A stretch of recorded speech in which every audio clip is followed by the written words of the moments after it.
Hi there. In this video, we're going to be discussing how we can draw the lateral surface of a truncated cylinder.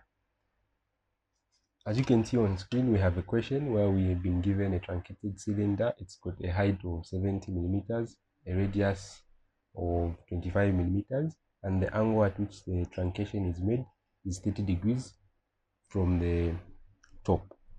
The first thing to all types of questions of this kind is drawing the given data. So you have to draw the front and the plan view. Since this is a cylinder, our first thing to draw is going to be our center line.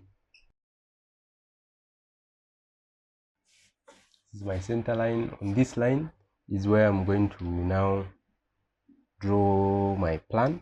Usually when you're drawing these developments, your first step is drawing the plan because it has more information.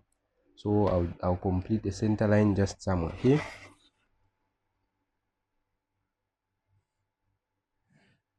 Like that. So this is my center. I'll stand there with a radius of 25 millimeters and draw a circle.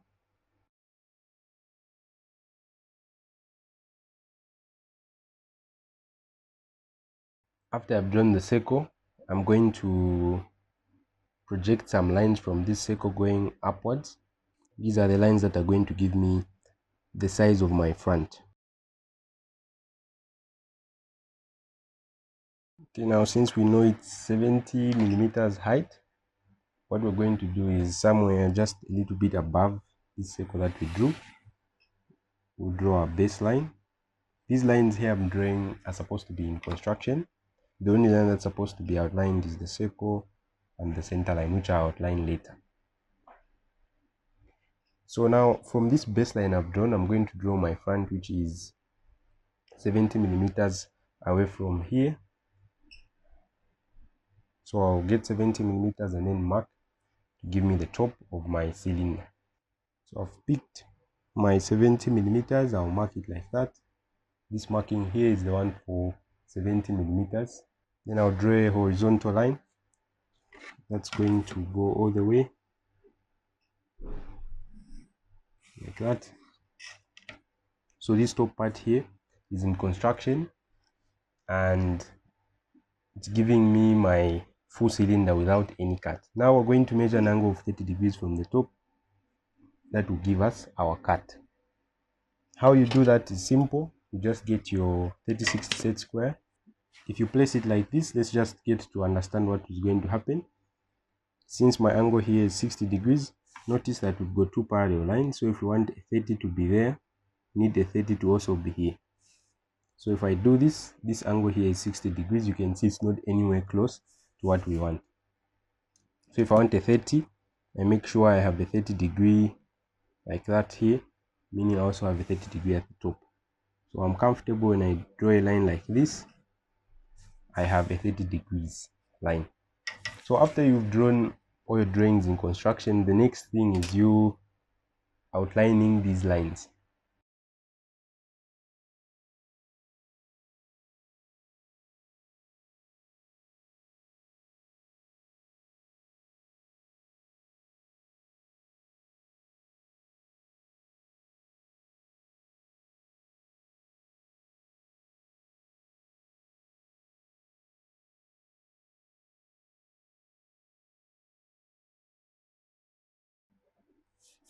So there we have it. The next thing we're going to do is divide our plan, which is a circle, into equal parts. Usually the number of equal parts you use for drawing developments is 12. So we're going to divide our circle into 12 parts. How you do that is get your radius of the circle. In this case we know its exact measurement, so we can just measure it 25 millimeters. Or you can come here and just get this radius, and then you stand at the point where your center line is cutting your circle and draw two arcs like this, one like that, another one like this. Stand on the other one, make two like that, like this. Stand on this other center, mark like that and like that.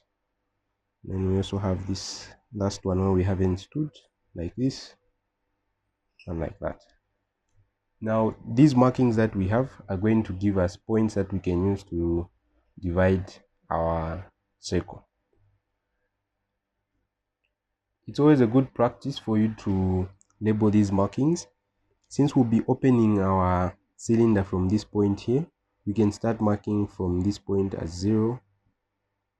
This next one will be 1, 2. Then we'll also count these 3, 4, 5, 6, 7, 8, 9, 10, and we have 11. So if you mark starting from 0, what you notice is your numbers will end at 11, because these numbers are going to be representing the number of parts. This is the first part, second, third, fourth, fifth, sixth, seventh, 8, 9, 10, 11, and this part here is the 12th. If you start with 1 at 0, you notice that you have a 12 on the part where we have 11. Now after you have divided here, your goal is to take these division lines that are at the top. So 11, 10, 9, 8, 7. Possibly you can also say 6 and 0, but 6 and 0 have already been taken up. We'll take these points here. Notice when taking them up, we're going to be using a set square that will give us vertical lines. So we'll take a vertical line going upwards like that. At 11, at 10, notice at 9, it's already there. At 8, at 7, and you notice these points are meeting this slanted line that we drew here. Something that you should notice here is that we're not transferring any lines from 1, 2, 3, 4, 5, because they are coinciding with the ones on top. After we do that, now we're going to extend lines from the base here that go all the way this side from the top, and from the point where the truncation ends here. So we'll draw a line from here. These lines are in construction. Okay, now after we have done that, we're going to decide a point where we're going to start our drawing for the development. A development is basically the same as getting this cylinder and then unwrapping it around. So we're starting from the point 0 here, then we'll open up and see what this part here looks like, the lateral surface of this cylinder. How does it look like? That lateral surface can also be called a development, so don't get confused if those two terms are used. Now after we have done that, our next step is getting a distance that was used here for dividing. We'll get a division of this circle, the distance from 0 to 1.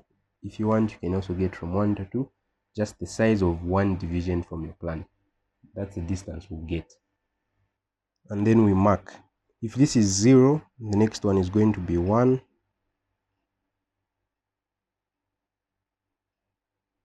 The next one is going to be 2, 3, 4.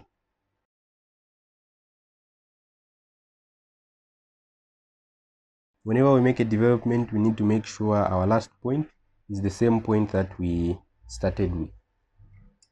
So we have a 0 here, a 1, a 2, 3, 4, 5, 6, 7, 8, 9, 10. We have an 11. The point we started with was 0, so we'll include that point. And then what follows is us drawing vertical lines at each of these points. We already have one at the first 0. We're remaining with those on 1, 2, 3, 4,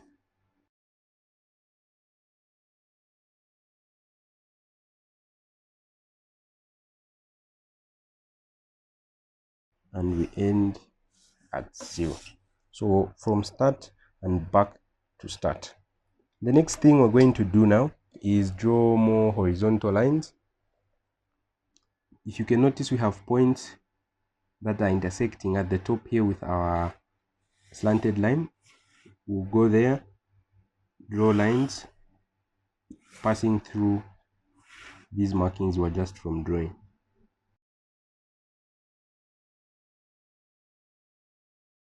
So now after we have done that, we're going to be able to have some points that we can use to draw.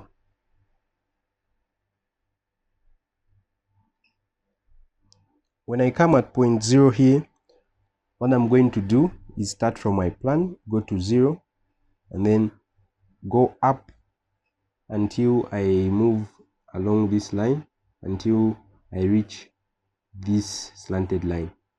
So when I reach this slanted line, I'm going to move along the line that's going towards the right. You can see here. So I know this is one of my points. I can go to point 1, or if I want I can go to 11, though you can see 11 is on the other side there. So I'll come to point 1 here. Now notice the line coming from point 1, I stated earlier, is the same line that is going to pass through 11. So I go to 1, move along a line that goes and touches the slant there, the truncation, then move going towards my right till I reach the number I started from, which was 1. So that will be a dot. Go to 2, just like that. If you notice the pattern, it will be just going up one line and to the right to the next line. So 2 won't be on this same line, it will go a bit above, like that. 3 will go up and to the right. 4 up to the right. 5 up to the right, up and to the right. Then when you reach the topmost point here, which is here, point 6, you can see we start going to 7. 7 will drop down, then go to the right. So the sequence will change after we reach the middle point. Instead of going up, we'll be going down and to the right. So here we would go down and to the right, just like that. You can see there's a pattern formed until we reach 0. Then our job as people who are drawing this development will be to join these points with a nice smooth curve.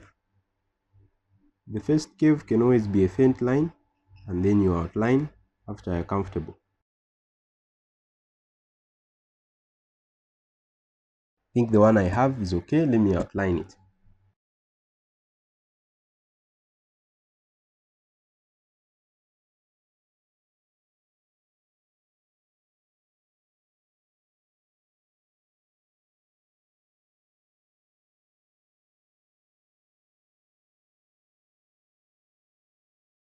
After you're comfortable, now you need to outline these other parts.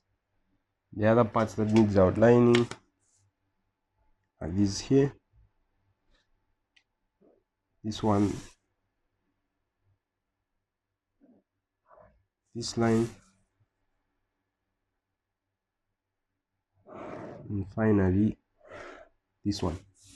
So this is how you can draw the lateral surface development. Depending on the angle here, this curve that we're drawing here is going to change. If this angle is so big that it cuts towards here, the thing that you will notice will change is the starting point of this curve. It will start at the same point where the truncation ends. Might be a curve that goes like that. If this angle is very small, it will just be a small curve, but our curve will always look in this shape. It will go low, high, and then low. That's it for this video. If you have any questions, make sure to leave them in the comment section so that you may be helped.